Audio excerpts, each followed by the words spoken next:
The Dave Hooker Show. A presentation of Off the Hook Sports. Objective insight, expertise, top guests. Available on YouTube, Apple, Spotify, and the Off the Hook Sports app. Download now for free. Also available on offthehooksports.com. I compute and obey. Now to Dave Hooker. Ready. Got some parameters with baseball season, softball season, football season, basketball season.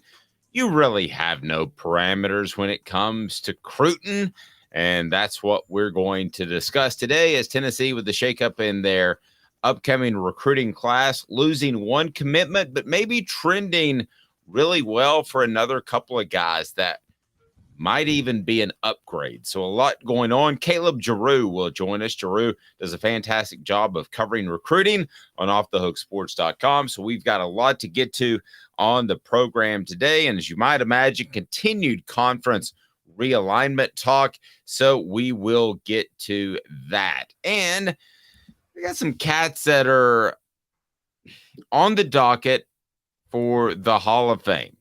The College Football Hall of Fame, which has always been a little bit odd to me in how they ultimately determine who makes the College Football Hall of Fame. I wish it was a little bit more simple, like the Basketball Hall of Fame that they have there in Springdale. Where Massachusetts, right? Is it Massachusetts, or where am I, Caleb? Where's the Basketball Hall of Fame that I just went to a few months ago? Nevertheless, they should just have one. So I would prefer it be that as opposed to NFL and College Hall of Fame. I say that for all sports. But anyway, how are you, Caleb Calhoun? Pretty good. Looking it up, NBA's in Springdale, Massachusetts. College basketball is actually in Kansas City, Missouri, believe it or not. So there is a separate one that the Basketball Hall of Fame just essentially trumps, right? Correct. Okay. So a couple of Vols that are longtime fan favorites are in the running, and they're on the Hall of Fame ballot. Why it's neat and it's fun to talk about, and I hope they all make it. I'm just going to tell you, these are not the first couple of guys that would be off the tip of the tongue or the top of the head for me. That means it's what, the H? What the? What was he thinking? Release the hounds. The Dave Hooker Show. Keep cool. A presentation of offthehooksports.com. Okay, so Willie Gault and Larry Sievers are on the ballot for the Hall of Fame. Now, for one, the Hall of Fame in college is way, way, way behind. Willie Gault played in the 80s for Tennessee. Sievers was in the late 70s, early 80s. Correct me if I'm wrong, Caleb. I don't know why the College Football Hall of Fame isn't more reactive in some of its players making the Hall of Fame. And then Josh Heupel getting consideration, as we went over in our 3:30 a.m. production meeting. What do you make of those three? How do they immediately strike you? Well, Willie Gault and Larry Sievers, I have actually, the reason they're still on is they've been on the ballot quite a few times before, and they just can't get in, it seems like. Right. I got a lot. Between the two, I say this. Larry Sievers has a case. He was a two-time All-American. I think anytime you're a multi-time All-American, you have a case to be in the College Football Hall of Fame. That's almost like, you get that, that's a standard. Willie Gault, I know was an All-American in 1982, but I have to be honest. I think Willie Gault is more famous as an overall elite athlete, not necessarily what he did specifically within the confines of the college football field. And so I'm not so sure the case for him is as strong to be in the College Football Hall of Fame, even though he was an incredible athlete. If you want to put him in some college athletics Hall of Fame, just like best athletes ever to play college, Willie Gault, I mean, you could put him in there with Deion Sanders and have them be next to each other. But in terms of specifically a college football player, he had 1 year, which was his senior year, in which he was All-American level with his production. And it wasn't like that 1 year was a record-breaking year like what Reggie White had in 1983. And so of the two, I think I understand Larry Sievers. Josh Heupel is obviously his playing days at Oklahoma. Many people felt he should have won the Heisman in 2000. But, if you look at Josh Heupel's stats, they weren't that good that year he won the national title at Oklahoma. Yeah, but I also have to take that into the context of the times.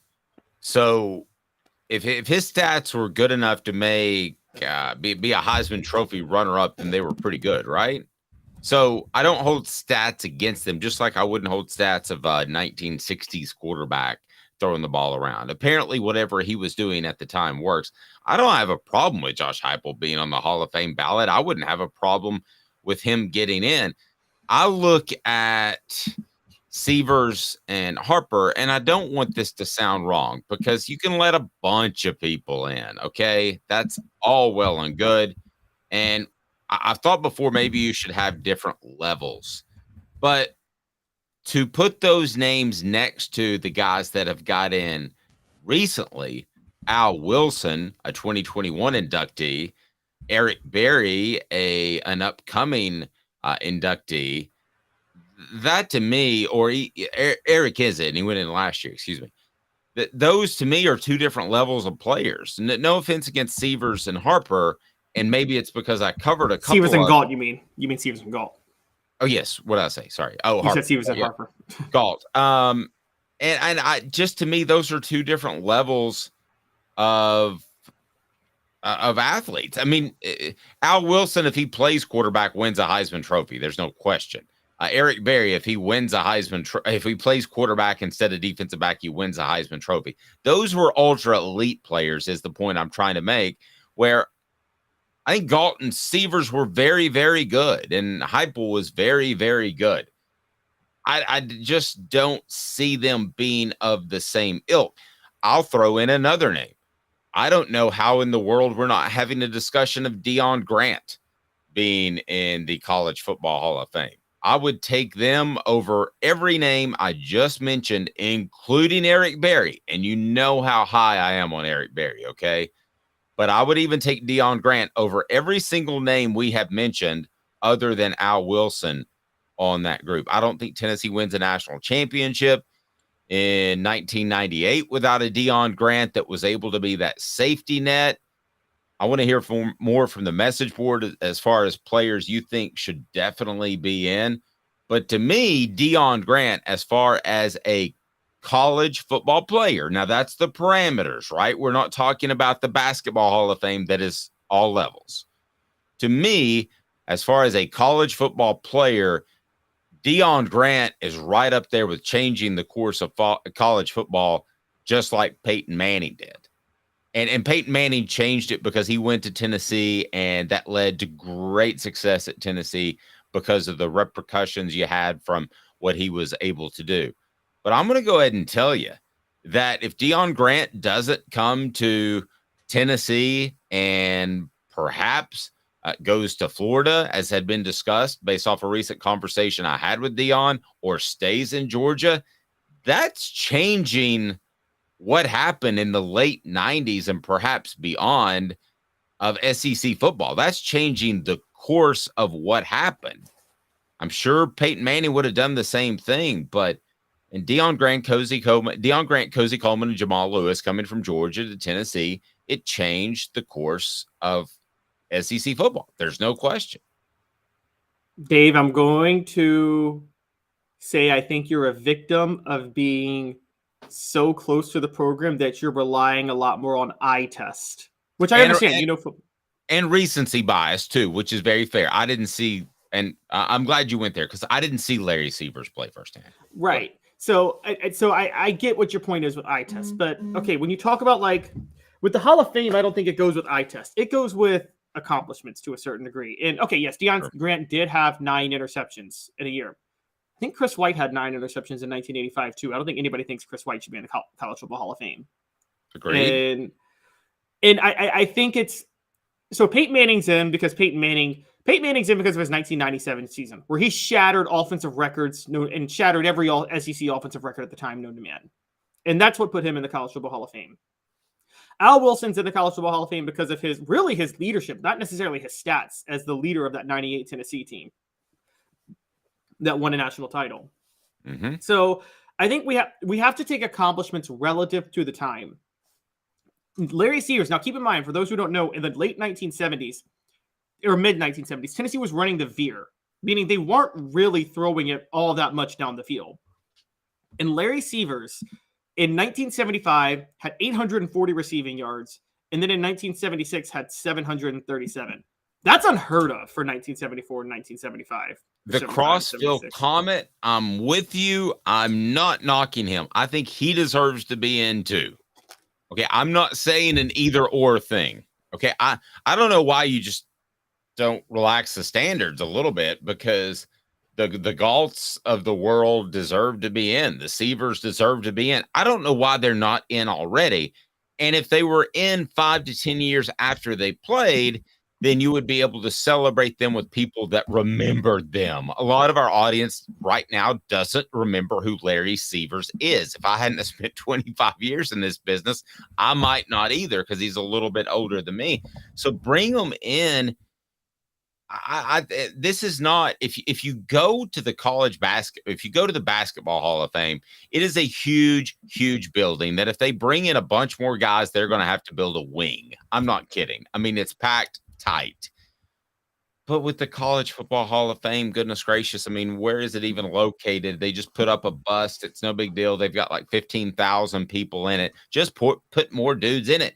But what you're saying statistically is absolutely right. If you want to go Galt, if you want to go Larry Seavers, but changing the course of football in the SEC, that's what Deion Grant, Jamal Lewis, and Cozy Coleman did. We'd be talking about Georgia having another title, or maybe Florida, instead of Tennessee having a national title.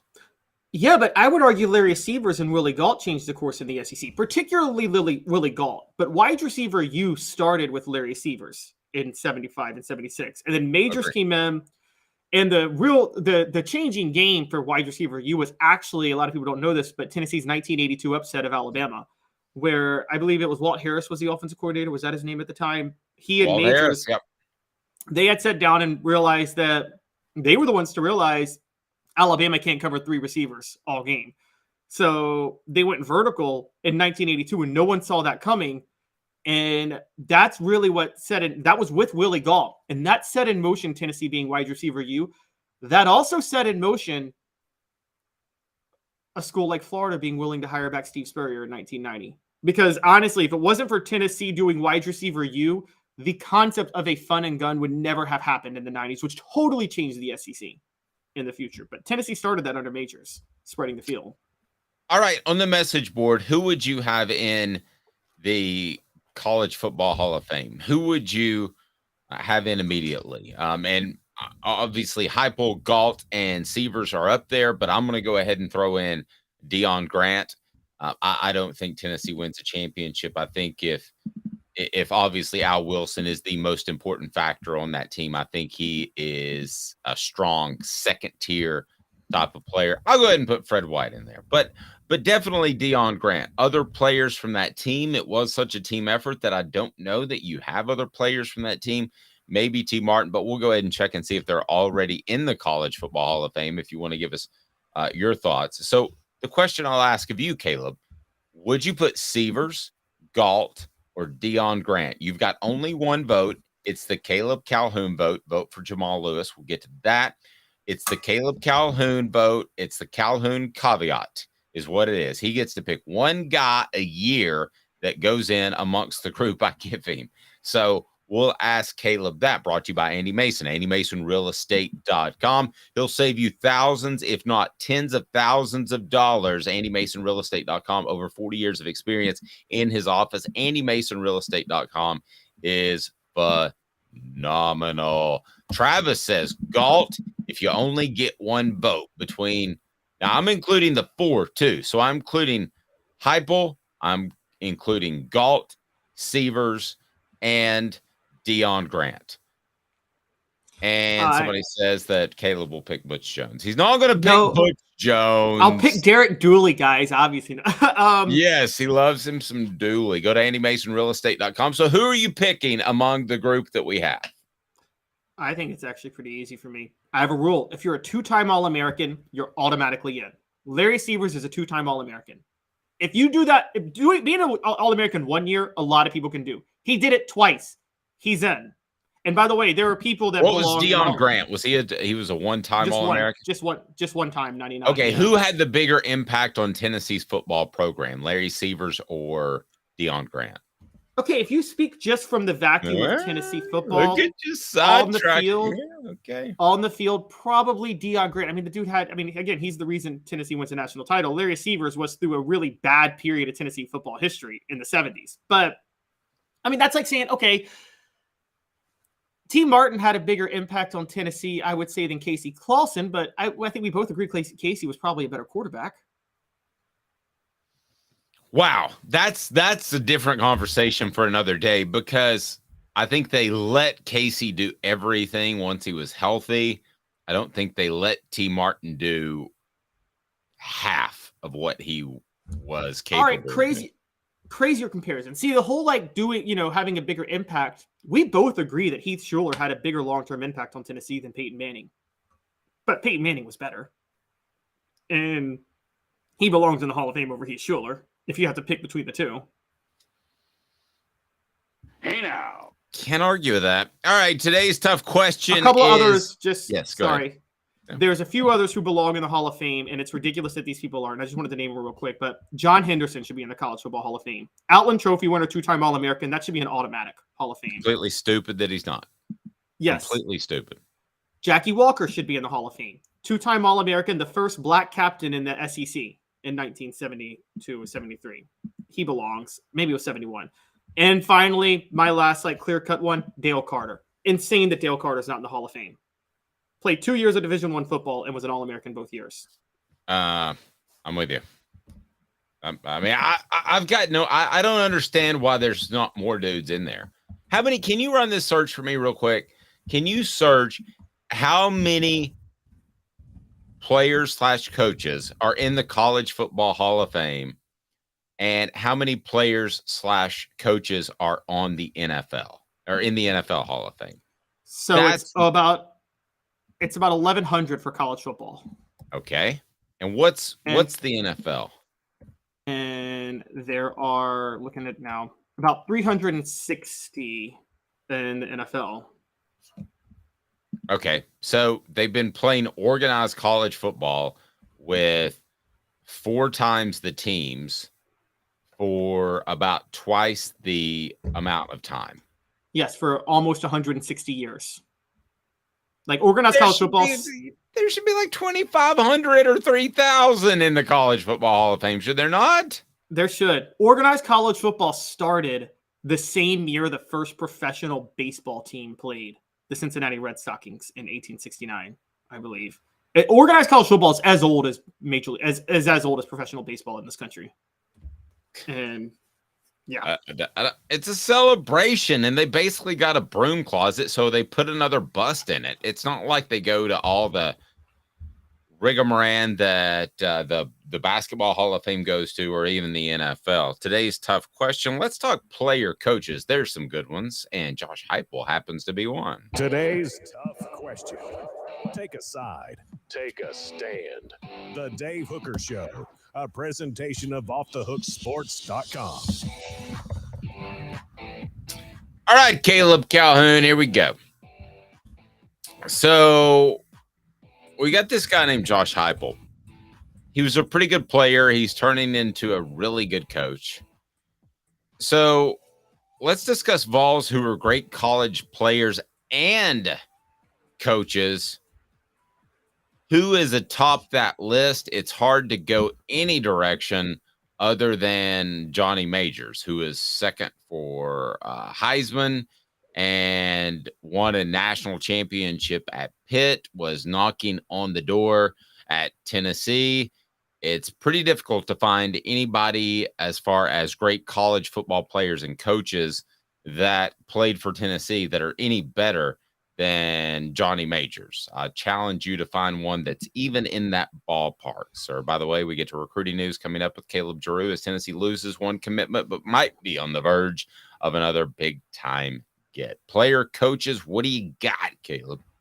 Well, there's one that actually might have Majors beat, because he is in the College Football Hall of Fame as a player and as a coach, of which Majors is not in as a coach yet. And that would be Bowden Wyatt. Okay, well, I don't understand why Majors isn't in as a coach. But anyway, go ahead. No, he should. I agree. He should be in as a coach. But if he got in as a coach, it'd be for what he did at Pittsburgh. Bowden Wyatt would still be in for what he did at Tennessee. Another one who's in as a player and a coach, even though he didn't coach at Tennessee, Bobby Dodd, who is the most legendary coach of Georgia Tech history. And here's a crazy one. There are only 4 people in the College Football Hall of Fame as a player and a coach. 2 played for Tennessee. A third just happens to be one of Tennessee's most hated nemesis, and that's Steve Spurrier. Well, let's do this for a second. So you've got Bowden Wyatt in our meeting this morning. It was Bowden Wyatt, Johnny Majors, Bobby Dodd, Doug Dickey, Philip Fulmer, Josh Heupel. Those are the players, coaches with Tennessee ties. Right. If I could go back in history and change things, and Tennessee was willing to throw the ball around, and they could get a young Steve Spurrier, and he had the same success at Tennessee that he had at Florida, which is a national title and a Heisman Trophy. These other guys, no knock, even Johnny Majors, who you know I love, pale in comparison to that resume with Steve Spurrier.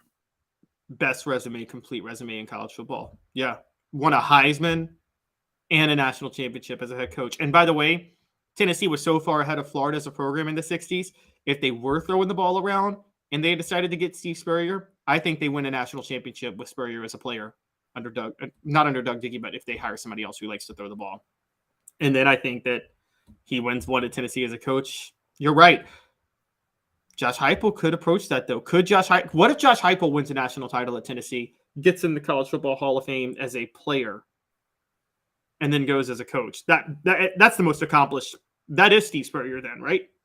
Yeah. How many guys have gotten in as player and coach? I'd be interested if you have time to look that up. Oh, it's 4. It's 4. Oh, it's just 4? Just 4, including 2 people who played for Tennessee, Bobby Dodd and Bowden Wyatt, and then Steve Spurrier, who's from Tennessee. That's 3 of the 4.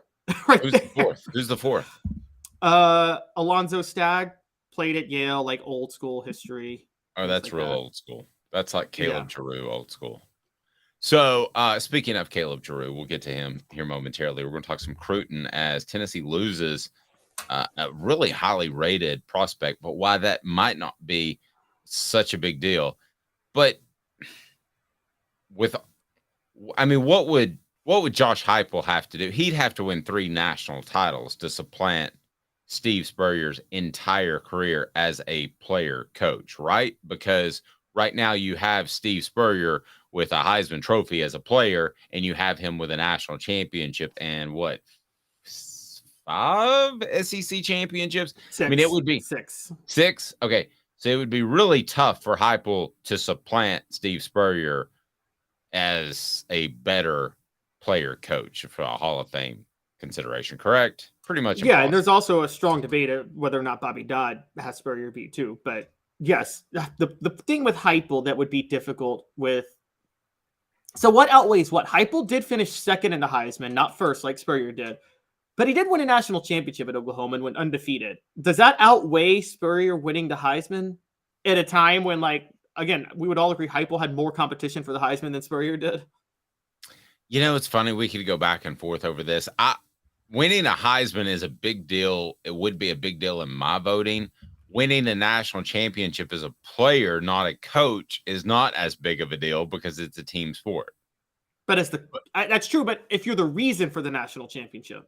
I know we get kind of into the weeds of, was player X the primary reason they won? Like, I could look at a Tommy Frazier with Nebraska and I could say I give him more credit as a quarterback than, shall we say, T. Martin as a quarterback of winning the national title. I don't think there's a lot of Tommy Fraziers walking around that could have done the same thing for that Nebraska team. I think there were more T. Martins walking around that could have done it. Is that blasphemy?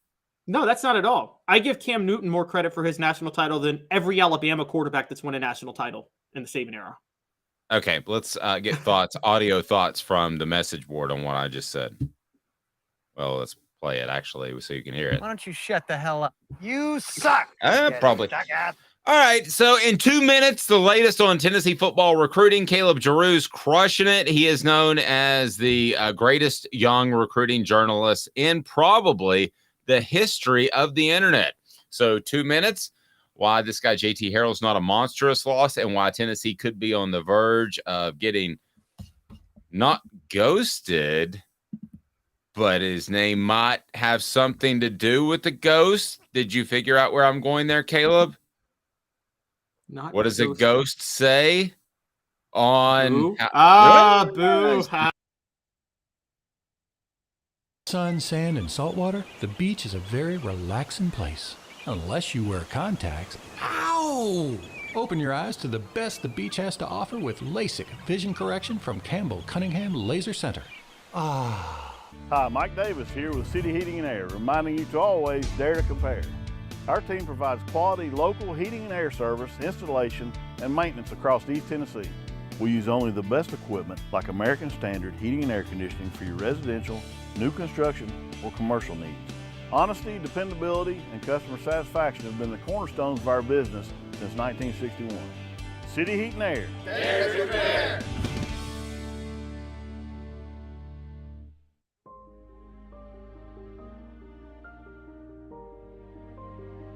Our family has been creating one-of-a-kind pieces of jewelry in West Knoxville since 1986.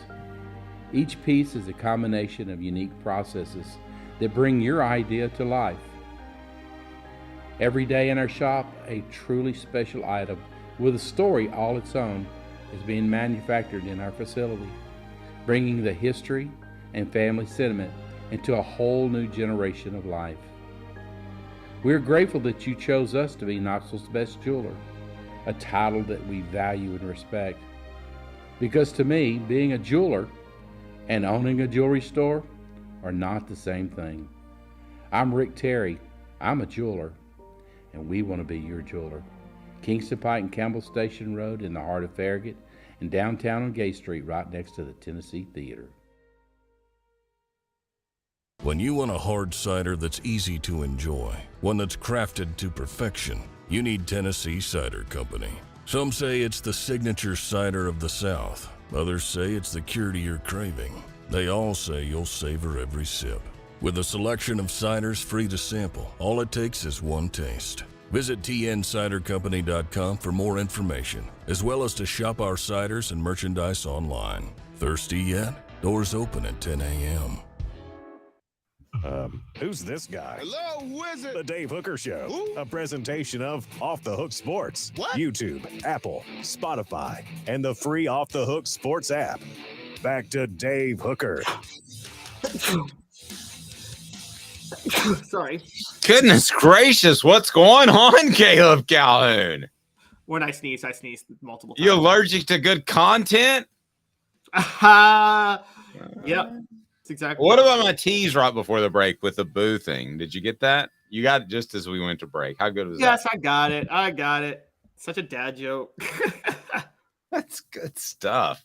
All right, Caleb Jarreau, pardon me, joins us now with offthehooksports.com. He's also the sports editor of the Daily Beacon. His future is brighter than a white dwarf star. It's growing every day. Are you familiar with the white dwarf star, Caleb? I am not familiar with stars. Okay. No. So we need nicknames for you guys, like since you both have the first name Caleb, like Double C and CJ.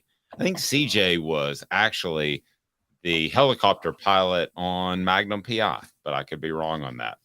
Here we go. If you have a question about any recruits, go ahead and get on board now. Post them on the message board, and we'll ask Caleb Jarreau about them. But a lot has changed in the past 24 hours. Caleb, get us caught up to speed.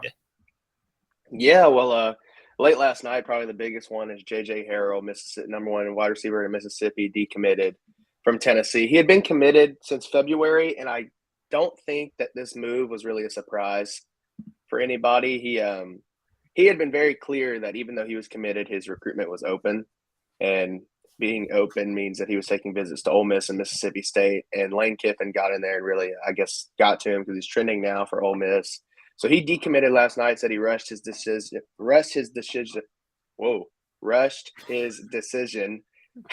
and that he was dealing with injury and he just had a bunch on his mind when he committed. So now he said he's 100% healthy and he's going to go into the recruiting process with a clear mind now. TJ, by the way, was the helicopter pilot on Magnum PI. But so is this a big loss for Tennessee? Absolutely not. Yes, no, absolutely yes. I would probably say no. The only thing, if he was a defensive back, my opinion would be different. But since he's a wide receiver and we know that Josh Heupel can recruit wide receivers pretty easily for this offense, I'd say that it's probably not as big of a loss. The only thing now is there's no room for error with recruiting the other wide receivers that Josh Heupel wants. You have to get your Mike Matthews, your Amari Jeffersons. There's no room for error now to lose one of those guys. Well, tell me about Mike Matthews, a 5-star guy, and then Amari Jefferson, a Chattanooga native. What do you think of Tennessee's chances in replacing the Harrell vacancy with him? Or did Tennessee perhaps trade up purposefully? Well, I don't think Tennessee traded up personally. I know there were some talks that Harrell was kind of upset that Tennessee was recruiting other wide receivers. He wanted to be one of the only guys, or like one of two. So I think it was more on his side more than Tennessee's. But I do think Amari Jefferson is probably their sure bet at wide receiver right now. He's committed to Tennessee for baseball, so he obviously likes Tennessee enough to commit for one sport. Now it's just a matter if he wants to play football, which recently his football attention has kind of outweighed the baseball attention he had before. Like you said, he's an in-state guy from Chattanooga. I don't see how he doesn't end up at Tennessee. That would be a very big loss for them. And then talking about Mike Matthews, he's a Georgia guy who's probably leaning Tennessee at this point. He's gotten a lot of attention from Clemson and USC as well. Georgia and Alabama are in the mix, but it seems like he's leaning more towards a Clemson or a Tennessee type school. And he'll be taking he's a two-way guy, but he'll be a wide receiver at Tennessee. And he was at the Alabama game in the fall, so he got really the full Neyland Stadium experience at its best, I would say. So I feel like they're in a good position for both of those guys. I'd say if I had to put money on it, I'd say Amari Jefferson over Mike Matthews. But Mike Matthews has quickly trended to be one of the top receivers on Tennessee's board. Let's get to Caleb Calhoun, the double C from the CJ, and if he has any thoughts. But I think one of the things that you brought up briefly that I wanted to touch base on, if they lose Harrell and they pick up Jefferson and or Matthews, this is not a step in the wrong direction, especially with Matthews. And then Jefferson probably doesn't have quite the size that you would love at every receiver position, but neither does Squirrel White. So they can excel in that slot position. So that's, I think he's about 6'1", 180. Correct me if I'm wrong. So I think he would kind of fit into that position. But Caleb, Calhoun, I'm sorry. And I was going to write a column about this today. There is more shifting going on that we've seen in previous years with the early signing period. And I think that's because everybody's just figuring out what the H is going on, to be real honest with you. So just because you commit in May or June does not mean you're locked in. It's like the old days. You might commit in August, but you might change your mind in November or December. I think you're going to see more of that. Not to get sidetracked, but that's why you don't need to be ripping prospects on social media, Tennessee fans. Just going to go ahead and tell you that, because they could end up considering your school once again. Double C, take it where you need to. Yeah, and even if they don't consider your school this year, they could consider your school after they're at the other school. Because of as a transfer. That's a great point. Okay, yes. You just made my column even better. Go ahead. And I'm, also, and this is fans of every college football fan base, you don't have a right to these prospects. They're making a tough decision all the time. Look, Harrell, do I think this was a smart decision? No, I don't think it's smart to run from playing time. I think you embrace your chance to start at Tennessee, because if you can get into the rotation, Heupel's going to turn you into an NFL draft pick as a wide receiver more than any other school. But so I understand breaking things down from that nature. But yes, I've never been the biggest fan of the way schools sometimes, or fan bases, go at some of these recruits. I will say that, Jarreau, we're talking about receivers. Dave wrote a column last week, and I we've talked about it last week too on the show about just how crucial this is of a recruiting month for Heupel. I think we all agree that it's crucial in terms of what he can get beyond just the skills the positions he excels at, quarterback, receiver. Like he needs to start loading up in the trenches, at defensive back. Regardless of what happens here at receiver, are there reasons to be concerned or excited that June could be a big month for him in the trenches and on defense in general? Well, I would say excited, like Dave joked about earlier with Boo Carter. He's committing on June 17th. So he'll be this month, and at Tennessee, he's going to be a defensive back, a secondary guy, defensive back or safety. And he's obviously been leaning Tennessee his whole recruitment. So I feel like for him, that'd be another big pickup. You strengthen your secondary. Now, as for defensive guys, obviously you just lost out on Sammy Brown yesterday as well. He ended up committing to Clemson. He was on campus for the 865 Live taking an official visit. Now, for him, I would – correct me if I'm wrong, his mullet is still undecided.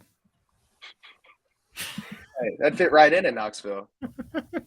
Yeah, probably Panama City Beach where I'm vacationing. But anyway, go ahead. Yeah, so I wouldn't call him a loss. Tennessee took a big swing there, but I'm surprised he went to Clemson. I'm not surprised he didn't come to Tennessee. I thought he was going to be Georgia. And then yesterday we also had Cameron Fountain commit. He was a defensive lineman.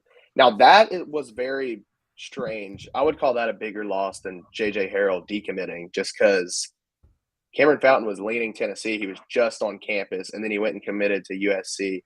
That's one that I wouldn't be surprised if Tennessee does keep recruiting him heavily, even though he's committed to USC. His original commitment timeline was going to be early August, so before his school year started, he wanted to be committed. And so he obviously committed earlier than his timeline. I wouldn't be surprised if Tennessee keeps active there. There might be a flip, or even like Calhoun said, like down the road in 1 or 2 years, if Cameron Fountain doesn't like LA and wants to come to Knoxville in the transfer portal, then those relationships will already be there. So I think June, I don't know how many, with the new cycle and the way it works, I don't know how many commitments we'll have in June, but I think the official visits that Heupel and them are rolling out the orange carpet now for these big defensive prospects will pay off in the long run. So, Double C, what did you think about the Fountain loss? As someone posted on board, someone turned the Fountain off. That one, I'm with Jarreau. That one shocked me. But again, edge is actually one spot on defense where it's like receiver, where I don't think Tennessee is hurting at edge long term. I think where they're hurting more is offensive line, specifically in the middle at defensive tackle, and then the rest of the defense. But actually, edge is, they got Joshua Joseph, James Pierce. They got guys for the future. So I think they're actually going to be okay at edge. And I think that might have been what pushed him away. Is it a red flag, curiously, and I'll ask either of you guys this, is it a red flag that Tennessee has suffered multiple decommits at wide receiver with this 2024 class? Because don't forget, Mazio Bennett decommitted back in 2022 and went to South Carolina. Was Mazio Bennett or was the other South Carolina guy? No, you're right. But I think I have a theory on this. I have a theory on this after you, Jarreau. I really do. I was going to say with both of these guys, it's kind of like Tennessee was in there early, but they always wanted to be at their in-state schools. So I don't think if Alabama offered Mazio Bennett if he would leave South Carolina, just because he grew up South Carolina fan, he's from around the area. Like, I just think he was going to be South Carolina, and it just took Shane Beamer for some reason an unknown amount of time to figure out that he had a 4 or 5 star wide receiver 30 minutes down the road. Well, and he also had an offense that the guy wanted to be a part of suddenly. And he didn't have that until November with the Clemson and Tennessee wins. So here are my other thoughts. I think Tennessee is adapting at receiver. And it's the way that I've exactly said the whole time that they have to adapt. They have to go toe-to-toe with the big cats, right? So, Jarreau, tell me if I'm wrong. Your boots on the ground, all right?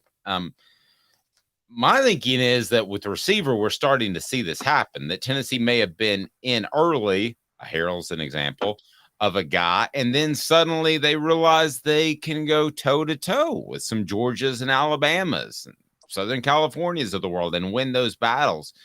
I'm not saying they told Harrell to go away, but I do think there feels like, to me, and from what I hear, a mindset of they can go in and they can land the top receivers in the country based off what they have done. You'll eventually see this happen in other positions, but right now they can be picky at receiver. Mr. Jones stole that from me on the message board. Yeah, I mean, I think that's exactly where they are. They have leverage at receiver. Not sure they have leverage at other positions yet, but they have leverage at receiver. Yeah, and I agree. It's no longer throwing offers at and seeing what sticks. It's now like, hey, we can pick which guys fit our system. And you see it a little more on the defensive side, especially early on in Heupel's time at Tennessee. They were just throwing out all these offers and seeing like what they can get, just trying to build depth, build a roster. And now you see Tim Banks and the defensive staff taking more of a approach where like, hey, they really liked Cameron Fountain's build and that he was a downhill rusher and could be aggressive in their system. So they went after him versus just going after whatever edge was available in the market. So I agree. And I said it earlier with the J.J. Harrell decommitment. Wide receiver is probably the last position we should worry about for Josh Heupel's offense. Because like we've said in the past, like if for some reason they miss out on every wide receiver in this class, which obviously would not be good, but if they did, then they can just go in the transfer portal and get proven guys like they did with Dante Thornton and still have depth. Yep. Absolutely agree. How about some 4 downs? Double C and CJ. Can I make that a thing? Well, actually, my first name is John, so it could be JC and CJ. JC and CJ. Let's make it confusing as humanly possible. 4 downs brought to you today. Talking Cruton brought to you by Craft Treats. Go to crafttreats.com. 4 downs. 4 questions. 4 answers. The Dave Hooker Show. 4 downs. A presentation of offthehooksports.com. All right. So to give you some historic reference, scale of 1 to 10. 1 is when Phil Sims' son, what's his name again, Calhoun? Chris Sims, when he decided not to go to UT and then blamed it on racial segregation within the team. It was the worst non-commitment in the history of Tennessee football. That's a 1 in terms of bad losses. A 10 in terms of great gets is Peyton Manning or Heath Shuler because of the way they can affect your recruiting moving forward. So scale of 1 to 10, losing Sammy Brown is Caleb Jarreau?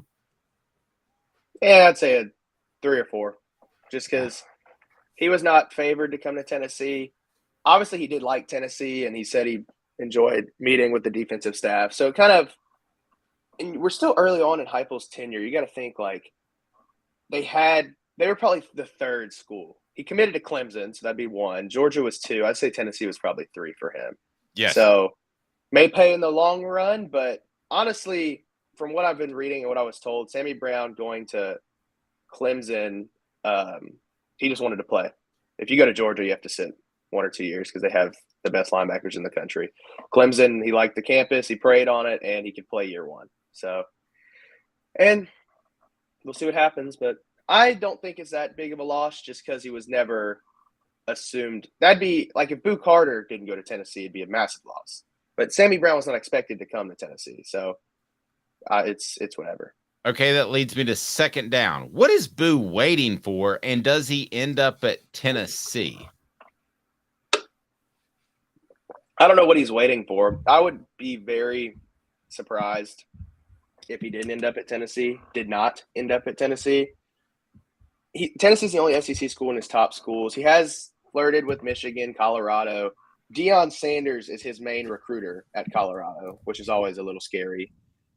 I think he's just a guy who's going to enjoy the process and get a lot of attention and probably build his NIL persona or his profile, I guess, with his big commitment and stuff like that. But I would be very surprised if he didn't end up at Tennessee. And if he didn't end up at Tennessee, we've seen him transfer 3 high schools. He might come back to Tennessee as a sophomore. That's true. He could transfer back with Sammy Brown's mullet. Caleb, I think he's enjoying the recruiting process. I think he is. I think he likes the attention. I think he ends up at Tennessee. I think if he were to go to Colorado, he would end up back at Tennessee a year later and transfer back. So I think Boo is eventually a ball. But I mean, whenever you – I was going to say, whenever you get like a 5-star, 4-star like Boo is, like, why not enjoy the process if everybody in the country wants you? Yep. It's exactly what my son said. Go ahead. Bunch of free stuff. Yeah, take exactly. advantage of it. Bunch of free stuff. Jarreau, where I push back is on first down. I actually think it's a little bit higher of a loss. And the reason is because he committed to Clemson. And I've said from the start that key for Tennessee football going forward, there's not space. There's not room for Tennessee and Clemson to exist as powerhouses in the same space. So when they have recruiting battles, Tennessee doesn't have to beat Georgia, but they can't lose to Clemson. And I think that's the only issue with Sammy Brown committing. I think Dabo accidentally got a commitment from Sammy Brown. Kind of fell in the right spot. Could be. Yeah. The thing I love most of all about his mullet is that it's more of a Kentucky waterfall mullet because it's curly and it's kind of got that going down the back of your head sort of look, like it's a waterfall that happens in Kentucky. That's what I like. No idea what you're referring to, Dave. Sorry. I didn't know the waterfalls are different. When you have a curly mullet, it looks like it's flowing down rocks. So it's a Kentucky waterfall. Our recruiting update in 4 downs brought to you by Craft Treats. Go to crafttreats.com. Use the promo code OFFTHEHOOK. Before I tell you who is the most important prospect from this past weekend, not named Boo, I want to remind you that you go to crafttreats.com and they have their chill pills with the CBD derivative that is awesome for your pet's digestive issues, social anxiety, or also arthritis as well. Crafttreats.com. Use the promo code OFFTHEHOOK. The promo code OFFTHEHOOK. All right. So who from this past weekend, this past little recruiting cycle that we've seen is Tennessee most likely to get not named Boo? We know that it's not going to be Sammy Brown, but out of this last little group that's shown interest in Tennessee in the past 7 to 10 days, what do you got? I'm going to take the low-hanging fruit and say Edwin Spillman out of Nashville. His brother plays for Tennessee. He's a guy who has told everybody he's going to enjoy the recruiting process, not let his brother being at Tennessee affect his decision. But he's still an in-state guy, still a Tennessee fan, and he spends a lot of time on campus, and he spends a lot of time with his brother, and he just is trending towards Tennessee. So I'll take the easy way out and say Spillman. All right. So lastly, typical Nashville kid who's going to boost Tennessee's recruiting rankings, but is not actually going to be that valuable on campus. Sorry, you hate said it. Nashville kids. Jalen Hurd soured me on Nashville kids. Jalen Hurd was a 5-star. How in the world was he a 5-star? Well, I mean, if you line him up the I formation, he might have been a 5-star. Okay. He was just a terrible fit for what they were doing. Okay. Who from this past weekend would be the biggest get? Forget about leans. We know Sammy Brown is out of the conversation. At least I'm going to take him out of the conversation. Commitments are non-binding, but I'm moving him out. Who from the past weekend would be the biggest get? I'll say offensive tackle Daniel Calhoun. I'm not a big fan of Tennessee piling up 3-star offensive linemen. I understand, and Calhoun said it before, like that's a hard position to scout. A coach might see something that another coach doesn't, stuff like that. But you have to have size in the trenches and get true tested guys. And I mean, Daniel Calhoun, 6 foot, 6.5, 330 pounds. He has an official visit locked in with Tennessee already. He was here for the 865 live event, meeting other commits and learning why they committed. Jake Merklinger, the quarterback for the 24 class, the linemen who are already committed. He spent a ton of time with those guys and with Ellerby during the event. So I feel like Tennessee is in a very good spot with Calhoun and Daniel Calhoun. And the only thing is he also has official visits with Georgia, Texas, Alabama, and Auburn. So Tennessee has their work cut out for them there, but I think he would be a huge get physically and just for the class as a whole. Good stuff. What can we expect out of you on offthehooksports.com, Caleb Jarreau? Well, we'll see a little bit of 2026 quarterback action today. Oh, who we got 2026 quarterback action? Josiah Oxenride was camping with the Vols this past week, so talked to him a little bit, and Halsey seems to like him, so we'll see what he has to say. Yeah, it's time to move on. I mean, if that one guy, Nico, he's had enough time. If he can't get it rolling, it's time to get out. Don't let Old the big news. orange door hit you on the rear headed out. That is recruiting, man. It's constantly churning. So let's start looking for the next great guy for the Vols. Great stuff as always. I think Calhoun, I'm going to take that. I'm going to take yours out of this past group. They need some 4- and 5-star offensive lineman cats. And right now, the mindset from within the program that I've been told is to develop these guys. Well, I mean, that's worked with Darnell Wright, got the right mindset. Cooper Mays grew into a fantastic all-SEC type of player, but that seems risky long-term. I think you want the guys that are coming out of high school benching 400 pounds. As you know, I just think that seems a little butchish to me. Butch Jones, no other reference. Caleb Jarreau, we look forward to it. Thank you as always, sir. All right, I'll see y'all later. Caleb Have a good one, Jarreau Jarreau. throwing hot heat. And Nick Saban is scared. That's what was discussed on the Paul Feinbaum show. So we'll discuss that, as apparently Nick Saban is just afraid and he needs help and he needs to be cuddled and held, and maybe a nice warm chicken noodle soup would benefit him because he's scared, according to one media outlet. Caleb, is Nick Saban scared? We'll discuss 2 minutes off Thug Sports. To own the more that owns every job, then get to Vassy Lawn and Garden in Cleveland and get you a Toro. I'm David Vassy, here to talk to you about Toro. With a Toro Zero Turn, you'll get more out of every minute and you'll reach the finish line faster. At Vassy's, we like to say, no matter if you're mowing 3 acres a week or 11 lawns a day, homeowners and business owners alike find confidence in equipment they can trust from top to bottom. Vassy Lawn and Garden, Highway 60 North in Cleveland. Man alive, it's worth the drive. Hi, Mike Davis here with City Heating and Air, reminding you to always dare to compare. Our team provides quality local heating and air service, installation, and maintenance across East Tennessee. We use only the best equipment like American Standard heating and air conditioning for your residential, new construction, or commercial needs. Honesty, dependability, and customer satisfaction have been the cornerstones of our business since 1961. City Heat and Air. Dare to compare.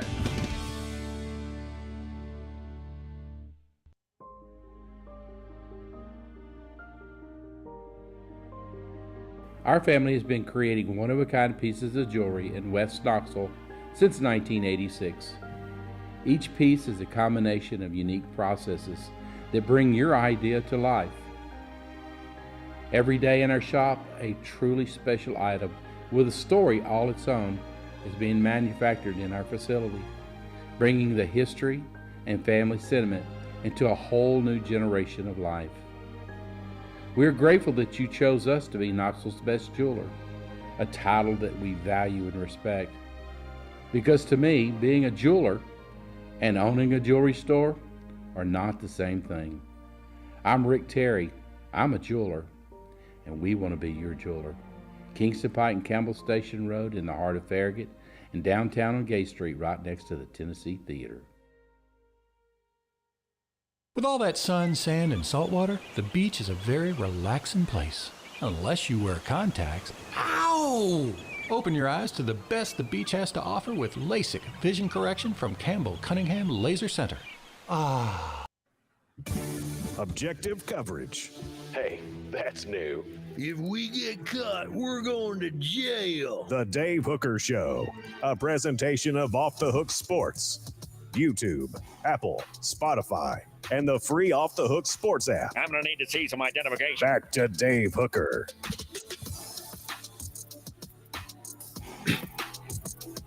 I think that probably more than most, I defend Nick Saban outside of those that cover Alabama football on a regular basis. And I do so because I think what he's done is not even generational. It's like multi-generational. It's once every 50, 75 years type of stuff. So I'm not one to jump on board and just say he's all out scared. I don't say that lightly.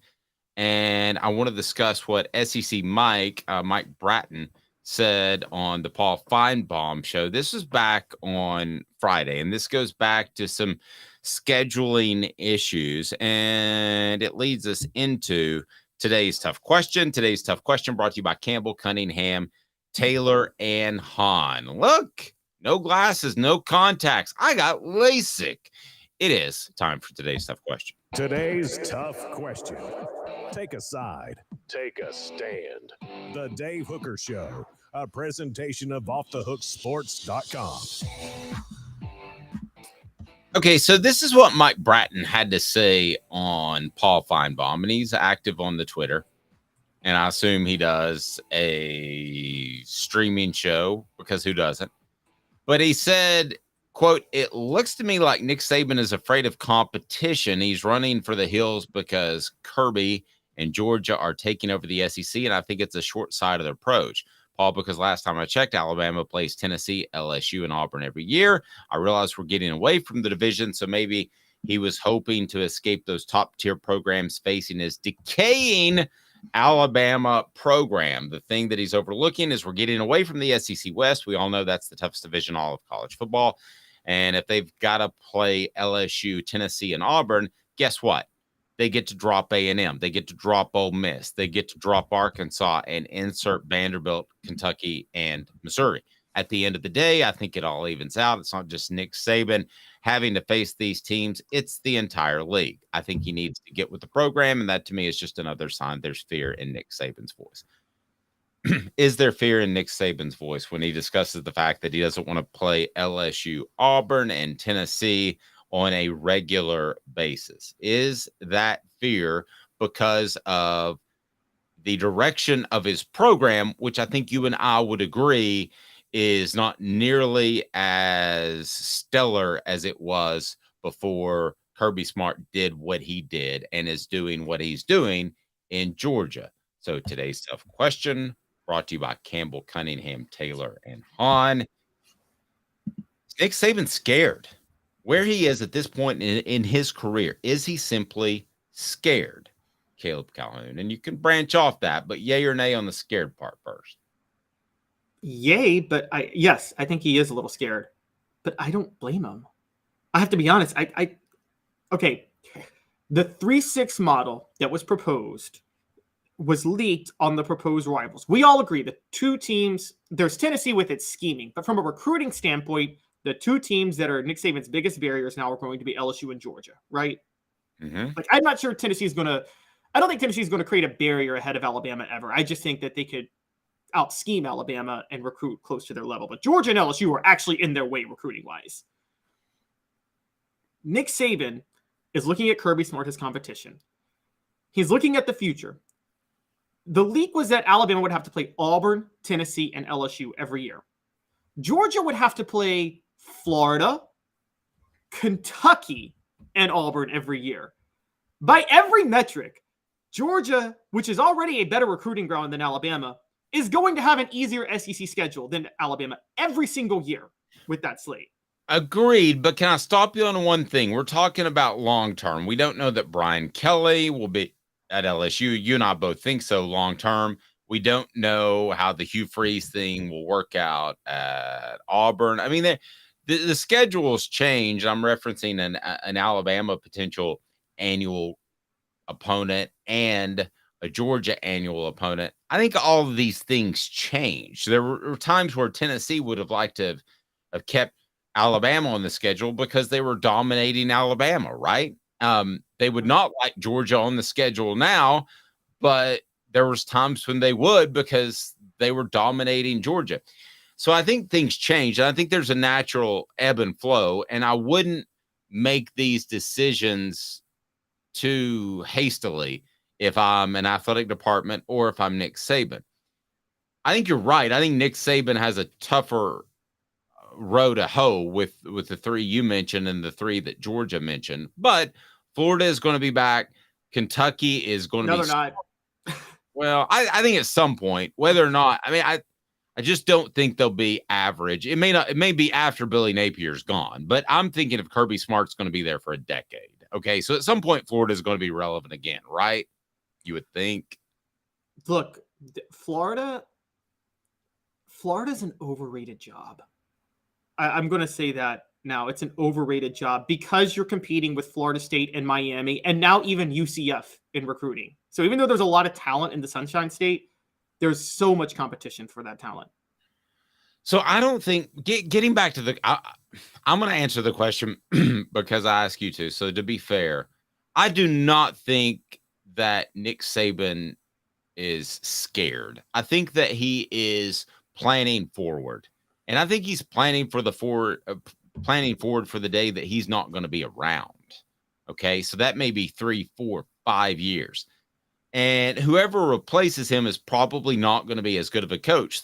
So then they have to play Auburn, LSU, and Tennessee every year. I don't think he's scared per se. I think he would like it to be a little bit easier because I think when he views it realistically, he's probably got one championship left in him, maybe 2. I bet if I put the over under at 1.5, you would take the under, right? Yeah, I would take the under. Yeah, I mean, arguably, if I put it at 1/2, you might take the under. I'd take the over then. Alabama's recruiting class this year is on a tear. So okay, so we're on the same page. So he squeaks out one more over the next 5 years. I think he would like for the schedule to be slightly easier, but I also think he's thinking about long term. I think at some point, Nick Saban, from the people I talked to, was a mercenary. Most coaches are mercenaries, guys. I think you have something unusual if you're a Tennessee fan right now. I think Josh Heupel likes being around Tennessee, appreciates the fact that they took a chance on him, and he's not a mercenary coach, but I say that with very, very little conviction, okay? Because I think most coaches are mercenary coaches. Would you agree with that, Caleb? Absolutely, they're mercenary coaches. Yeah. I mean, I think there are Tom Osbornes and there are Philip Fulmers who have ties to their school and they want to stay there forever.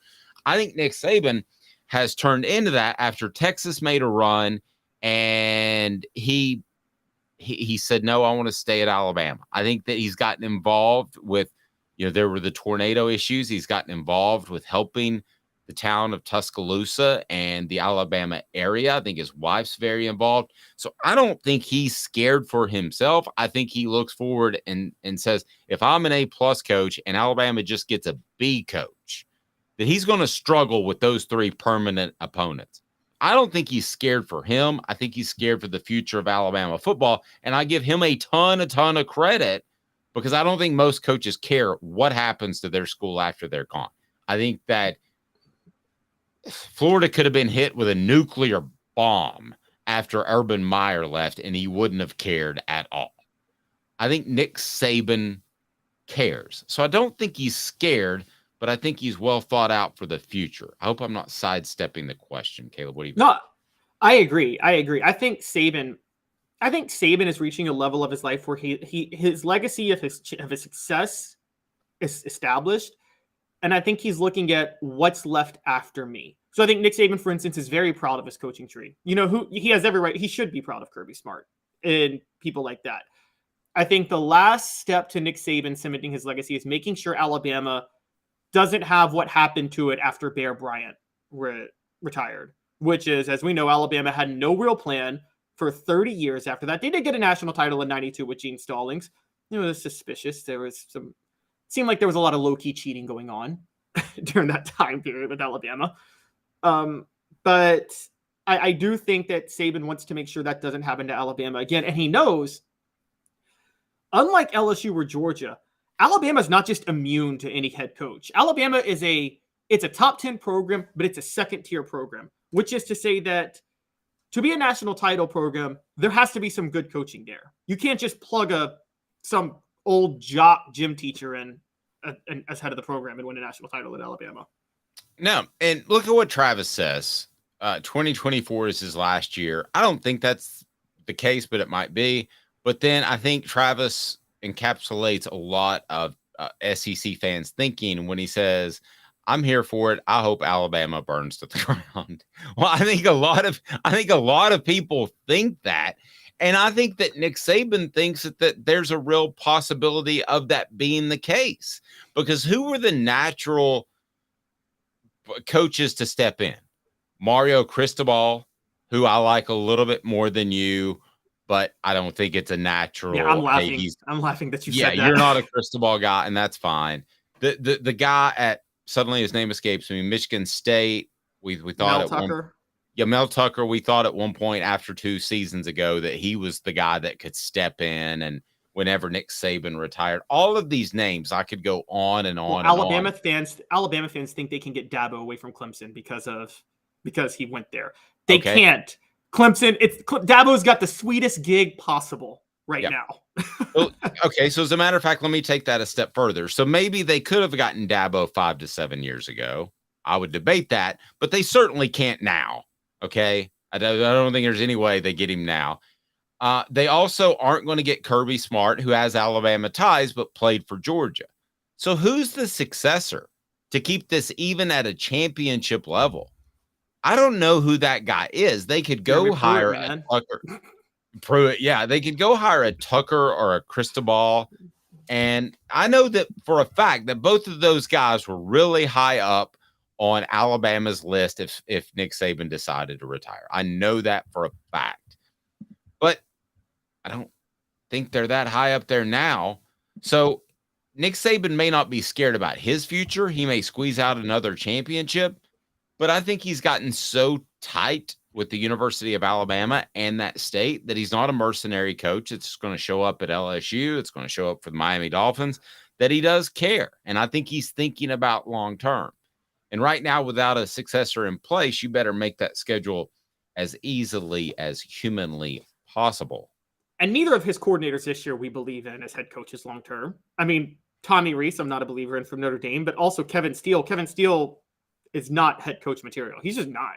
So no, those weren't even in my thinking. What about Lane Kiffin? Lane Kiffin coming from Ole Miss over to Alabama when Saban retires. Now that would be something to watch. I specifically asked that question with people that have knowledge of the athletic department, and that's just not a thing. It's not even Alabama would not. Yeah, if Nick Saban retires tomorrow, somebody that covers Alabama will put out a list of top 10 coaches that you should keep an eye on. Well, I've written those lists. They're completely made up at that point. There's no way in 24 hours you have the athletic director's ear. So he will be on that list, but he is not going to be a factor in the coaching search. 4 Downs brought to you by Campbell, Cunningham, Taylor, and Hahn. Local Vision is just done incredibly well. Look at me. I had my LASIK. I can see far. I can see close. It's awesome. Cataract surgeries as well. And with the Local Vision Center, they will take you just to another level in terms of their customer service, which I'm really big on. And local. I've mentioned this before. I had surgery on a Friday night. The doctor called me on Sunday night to tell me how I'm doing. I thought that was pretty darn awesome. So Caleb thinks he's scared. I think Nick Saban's fearful for the future of Alabama football. But for the record, my guy, Caleb Calhoun, calling out an all-time legend. It's brutal, Caleb. You're just well, I'm not accusing. He's scared, but I'm not accusing him of running. Like Urban Meyer got scared and ran. He bolted Florida, and you will not convince me otherwise that he bolted the minute he realized Alabama was going to be his way in the future. I don't think Nick Saban would do that. It's very true. All right, so let's talk some conference realignment. Colorado, Arizona to the Big 12. Let's think macro, big picture. Can there be 3 big conferences for the long term or just 2? I think you and I both agreed that the Big 10 and the SEC would be like the AL/NL in baseball. Nowadays, you've got the Big 12 that's not going away. And if they pick up Colorado and Arizona, it's significant gets in terms of they're somewhat regional, but they're also good TV markets. So can there be 3 big conferences for the long term or just 2? How does that shake out? What's better for the SEC? What's better for the SEC members? Your thoughts? Because the Big 12, credit them. They are putting up a fight. They are. I think there's room for 3 now because I think both the SEC and the Big 10 have gotten caught making some missteps the past year or two. And I think we're seeing that now. We're seeing that Greg Sankey had I've questioned Greg Sankey's leadership to a certain degree. And I'm definitely questioning what Kevin Warren did with the Big 10. signing contracts and not realizing there were stipulations that would violate the contracts he signed with the TV networks. And I think the Big 12, look, the Big 12 is their new commissioner. I forget, he was a former sports agent, right? And he is very forward thinking. He understands that he has a lesser product to sell. And his commitment is to making the product more entertaining in other ways because of that. That's why they're going to try some things that aren't going to work. But the fact that they're trying tells me that he's trying to think creatively. I don't think the football games in Mexico is going to work. I don't. I applaud the effort, quite honestly. And I think you're seeing with the Big 12 a more aggressive effort to not just go for the bigger brands, not just rest on the laurels, but to say, okay, how do we make the brands we have? How do we make them more entertaining in a certain way? And I think that actually is going to play well in the future. Will we see, whether it's the Big 12 or whatever remains out of the Pac-12 10-8, will we see somebody do goofy stuff like the XFL? I was wondering this last night during a battle of insomnia before our 3:30 a.m. production meeting. Will we see anybody try goofy stuff? Will we see somebody why not? I mean, there's no NCAA. So what if one of the changes I liked with this XFL and other things that they did is, instead of the onside kick, since you really don't have an onside kick anymore because the rules on kickoffs, one of the things that I did like is you have to convert a 4th and 15 from your own 30 as a possible way to get an extra possession. Could we see the Big 12 or the Pac-10, 8, 6, 14, 12, whatever the heck they end up being? Could we see somebody do something goofy, kind of like, this is before your time, but ABA style? The ABA had the three-pointer. The ABA had other things. They had the pretty ball. They had all this other stuff that made them more exciting and made them relevant and eventually got them included into NBA expansion. Could we see any of that from a Big 12 or Pac whatever? Well, at this point, let's be clear. It's a Big 12. If Colorado and Arizona join the Big 12, Pac-12 is dead. They can't get a TV deal now. Right. But if they somehow cobbled things together, would it be in their best interest, or would it seem circus silly? Some of it will be circus silly, but some of it will work. I think there's going to be some creative ideas that will work. Now, look, I'll be honest. Some things will seem like good ideas at the time that were terrible ideas. When the XFL started and they had the whole place the ball at midfield and two players had to fight over it, I actually loved that idea until a season-ending injury happened. Yeah, but it only took like the first weekend. A guy dislocated his shoulder. Yeah, so but that's the thing. There are going to be things that, like, I've always liked the idea of, if you can kick it through the goalpost on a kickoff, you get an extra point. Like, that's another point for you. If on a kickoff the ball goes through the goalpost, it's an extra point for your team. But like little things like that, I think they will. And I think this is why, by the way, I pulled up his name. The Big 12 commissioner is Brett Yormark. He was with Rock Nation. By the way, he took over NASCAR. He was head of marketing for NASCAR in 98. And I don't know if people remember, because NASCAR's completely fallen off the map, but NASCAR in the early 2000s seemed like it was really going to start competing with the NFL and Major League Baseball. It was monstrous. Monstrous. Yeah. Yes. And that was when he was in charge of marketing. So this guy knows what he's doing with the Big 12. And I think he knows their second fiddle. Their payouts from the new TV deal is in the high 40s, I think low 50 millions. Guys, that gets close to SEC and Big 10 payout levels, even though it's nowhere near as valuable of a brand. So I think you're going to see the Big 12 try to use creativity to try to catch up with the Big 10 and the SEC. And that might keep them afloat. Now, the wild card is, I think the Big 12 is going to gobble up a lot of the Pac-12 teams. The wild card is what's going to happen when the ACC inevitably collapses, which is going to happen in short order. And the Pac-12 is going to collapse too. You're going to have a hodgepodge of teams that everybody wants. And I don't know if the Big 10 and the SEC are going to try to expand it like 20 or 25 teams at that point. And I don't know if there's room for 3 conferences if the Big 10 and the SEC each have 25 teams. That just seems like a lot. But maybe there is. Maybe there is room for 3 mega conferences. Okay, so I want to run down as we talk conference realignment, because there's a couple of programs in here that I would like to see be able to make the jump from the group of 5 teams to the Power Five group, and I think there's going to be some opportunity there for teams to be able to do so. So let me throw some of these at you, and you tell me if they're good Power Five teams or not. Because right now, let's face it, being in the group of five every year, you're going to. Whereas Tennessee or South Carolina or whoever can look at this upcoming playoff era and say, hey, you could go 9-3 and still make the playoffs, still win a national championship. Well, these group of five teams aren't on the same playing field. I mean, they're going to have to go pretty close to undefeated. They're going to have to make noise to get attention over the other group of five teams. So there is a huge challenge that they have to face that the Power Five teams don't have to face. So we have a ranking of the best group of five teams of the playoff era. And I want to run through some of these and ask you a double question. One, could they one day become a Power Five team? And two, should they? Should they even hold up hope for that? So we've got Cincinnati, Houston, UCF, and BYU. They're in the Power Five. And I want to take a look at some other programs, if we can, that are in that running. So is there any other one team right now that you look at and you say to yourself, that needs to be a Power Five team? They have done enough outside of Cincinnati, Houston, UCF, and BYU. Yes, and I've been screaming this to the high heavens, particularly now if the Pac-12 wants to stay afloat, this is the move they make. San Diego State, because there's no Power Five, there's no market right now in San Diego. USC and UCLA are the LA markets.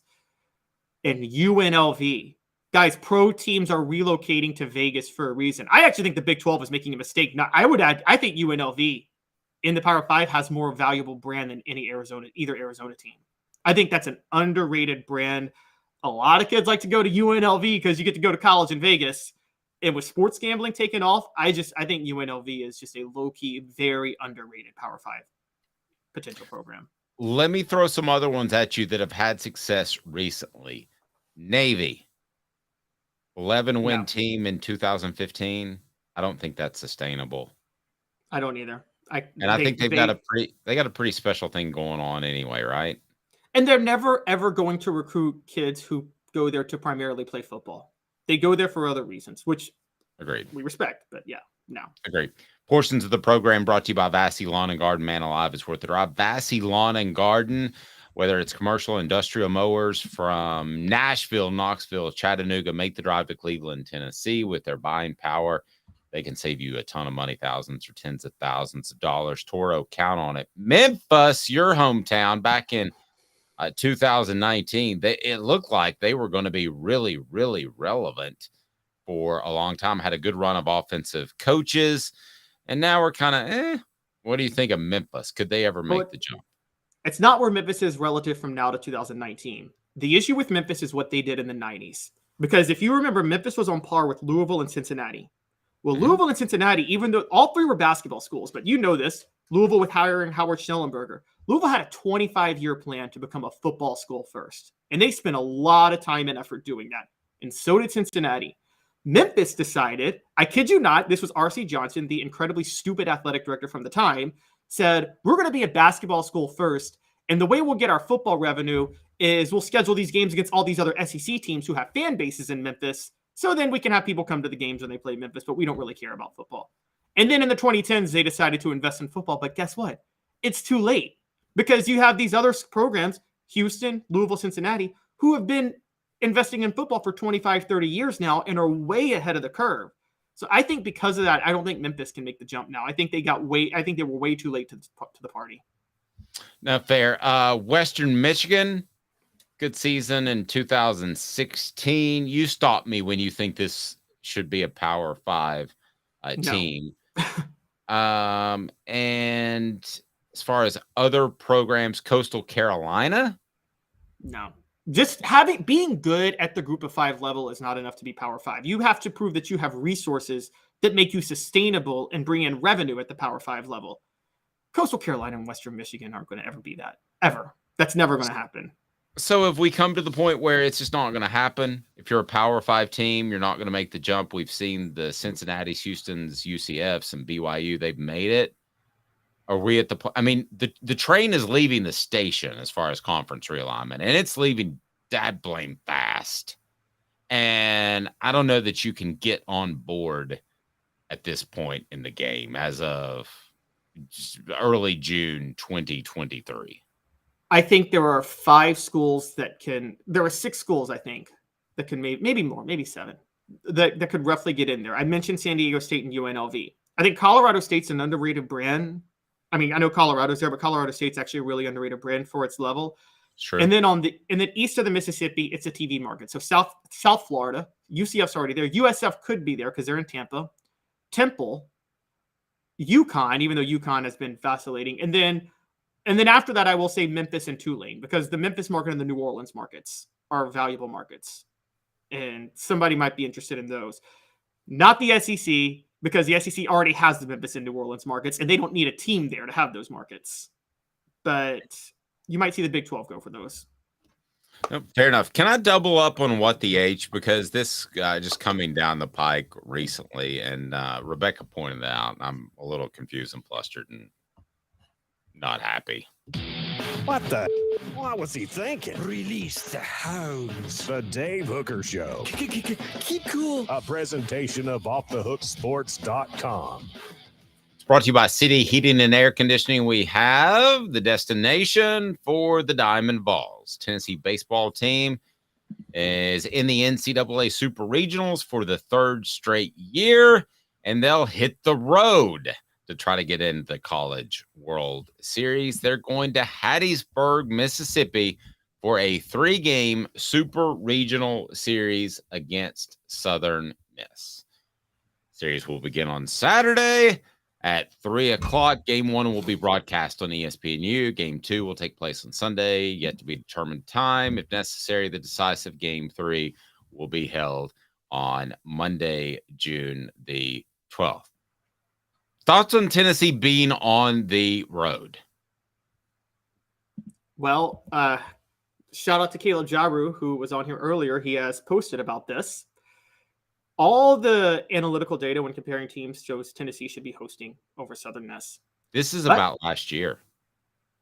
It's about it's about a few things. It's about last year, but also Southern Miss has about 1,000 more seats than Lindsey Nelson Stadium, so they feel like they can make more money with Southern Miss hosting. And Southern Miss head coach Scott Berry's retiring at the end of the year. I think that's what this is about. Okay. Well, first, it shouldn't be determined on venue.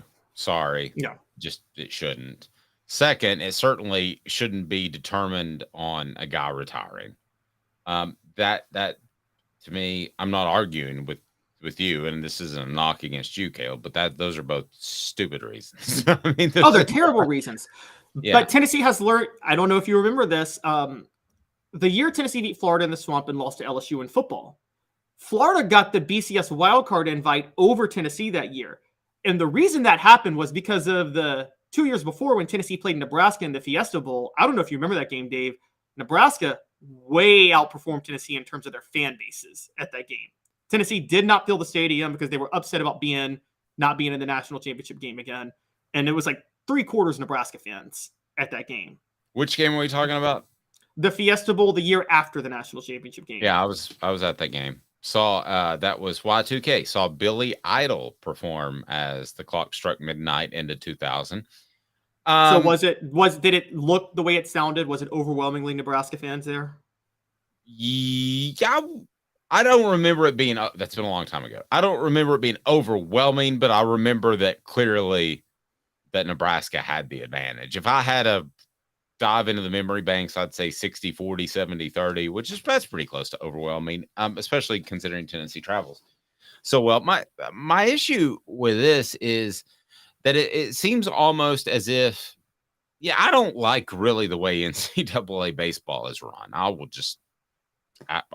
say that I think they do things where they overthink things for publicity's sake. You mentioned the Big 12 commissioner. He's doing some different things. I got respect for what he does. I feel like that NCAA baseball should be on that point. It should be beyond having to schedule someplace for 1,000 more tickets. It should be beyond having to schedule someplace because it's a coach's last year at the program and he's about to step down. This to me should be more about fairness. We would be absolutely up in arms if this were a similar situation in the NCAA basketball tournament, right? I mean, we would be absolutely. Up in arms. Yeah. But this is going to happen, by the way, with the college football playoff, the expanded playoff. There's going to be so much politicking over who gets to play a home game that first weekend. It's a great point, because would you rather let's say Tennessee and Cincinnati are, just for instance, the matchup. Would you rather have a home game at Neyland Stadium or a home game at Cincinnati? Yeah, so that's it would going be to at happen. Neyland. Yeah, and it's going to benefit Tennessee and the big SEC schools more than not. But in this particular case with baseball, it doesn't benefit Tennessee. As a matter of fact, it hurts Tennessee. And I think that's incredibly disappointing. I'm okay with a little politicking in football because I do believe that the better team wins in football. Curious if you agree with this, more times than any other sport. The better team wins in football more than any other sport, right? Yes, there's less randomness in football than any other sport by far. Right. You don't get a dominant goalie. You don't get a dominant pitcher. You don't get a hot 3-point shooting team in other sports. Hockey, baseball, and hockey is random in general. Yeah, one guy can get hot in the Stanley Cup playoffs at goalie, and it's over. I mean, they could even sweep. So but to me, this is still a factor. It's a huge factor in baseball. I think that having the fans on your side is a big factor. And if Southern Miss ends up winning the series, kudos to them. But you're not going to be able to tell me at the end of the day it wasn't partly because it was at home. Yeah. Well, and I get people would say how Tennessee behaved last year. The morality of it maybe made the committee want Southern Miss to host. The only reason I don't buy that as much is that from a morality perspective, Southern Miss may be the most unpopular school in the nation right now. I mean, this is the school that stole welfare money in Mississippi to build a volleyball stadium on behalf of Brett Favre. Yeah, I think Brett Favre was a part of that as well. To me, I mean, I'm not going to sit here and tell you that I'm a college football phenom, that I know, college baseball expert. Maybe Southern Miss is a great place to have a game. Tennessee, I know, is a great place to have a game based off what we saw last year, right? I mean, all eyes were on that Notre Dame series. True. I agree. It's a much better place. But, again, I mean, look, we know this. Lindsey Nelson is about to undergo some renovations, right? Because they need new work done. And maybe Southern Miss is just in. I mean, again, when you're stealing from the state's welfare funds, you could probably build some nice stadiums. So maybe the baseball stadium was nicer too. Portions of the program brought to you by City Heating and Air Conditioning, cityheatandair.com. Over 50 years in business, cityheatandair.com. They are awesome. So certainly check them out. You will love them. And maybe your unit doesn't need to be replaced, just a part or some coolant. That's cityheatandair.com. Integrity matters. 50 years of service in East Tennessee. East Caleb Calhoun. I'm Dave Hooker. This has been a presentation of Off the Hook Sports.